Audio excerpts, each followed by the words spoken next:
Mile ஒரு அழகான கிராமத்தில் ராஜா என்ற சிறுவன் தனது பாட்டியின் வீட்டிற்கு விடுமுறைக்கு சென்றான். பாட்டியின் வீட்டின் பின்புறம் ஒரு பெரிய தோட்டம் இருந்தது. அங்கு பல வண்ணமயமான பூக்கள், பழங்கள் மற்றும் பறவைகள் இருந்தன. ஆனால் அந்த தோட்டத்தின் மிகப்பெரிய ஈர்ப்பு மயில் மட்டுமே. மயில் மிகவும் அழகாக இருந்தது. அதன் வால் வண்ணமயமான பாவாடையைப் போல ஜொலிக்கின்றது.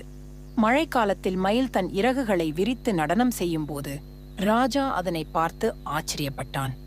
மயில் தனக்கு மிகவும் பெரிய நட்சத்திரமாக தோன்றியது.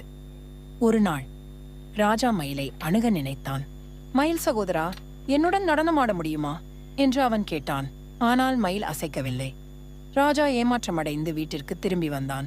அந்த இரவு பாட்டி ராஜாவிடம் சொல்லினார், மயில் மனிதர்களுக்கு நெருங்காது, ஆனால் அதை நிம்மதியாக பார்க்க முயற்சி